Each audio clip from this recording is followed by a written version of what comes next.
Un nouveau terrain, des tribunes repeintes et des lampadaires, le stade de Bologne s'est refait une petite beauté. Depuis plusieurs mois, le complexe sportif est en travaux, un investissement à plus de 1 200 000 €, subventionné à 80%, une nouveauté nécessaire pour la commune afin d'accueillir dans les meilleures conditions les 200 adhérents du club de foot. L'ancien terrain était quant à lui dégradé. Il n'était plus droit, c'était compliqué, on avait des gros problèmes de crevasses, de sécheresse, etc.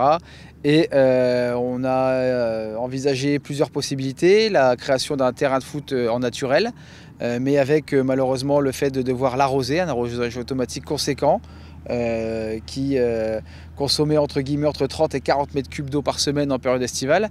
Avec les épisodes qu'on peut avoir en ce moment de sécheresse, c'est compliqué. Ce nouveau terrain synthétique est le premier dans le département avec cette matière. Cela permettrait de réduire la pause hivernale, car ces surfaces de jeu sont praticables toute l'année. L'eau est drainée pour ne pas inonder le terrain et récupérée dans les cuves pour que la commune la réutilise. Ce dispositif pourrait bien se multiplier dans les différents stades haut-marnais. Aujourd'hui, c'est rare, l'objectif c'est que ça devienne moins rare et qu'à l'horizon 2028, on arrive à doubler le nombre de synthétiques sur le département. C'est un objectif qui est tout à fait atteignable et on est dans un véritable virage. Donc oui, ça a un intérêt pour le foot départemental, pour l'attractivité du territoire et pour le développement de nos clubs évidemment. On voit qu'il y a un vrai dynamisme dans le district Haute-Marne de football qui rivalise avec des districts qui ont beaucoup plus de licenciés que lui. Mais au niveau sportif, ce n'est pas forcément le cas. Les équipes régionales souffrent aujourd'hui à cause de ces moyens justement infrastructurels qui sont manquants.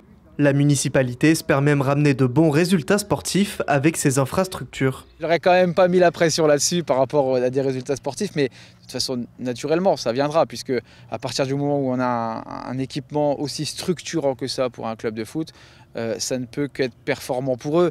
On voit que tous les équipements sont au dernier cri. Ils vont pouvoir avoir des extensions par rapport à leur capacité de jeu, en soirée, etc. etc.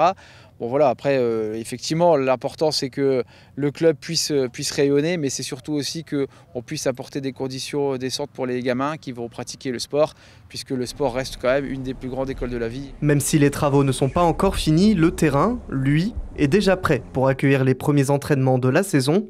Le complexe sportif devrait être inauguré fin octobre.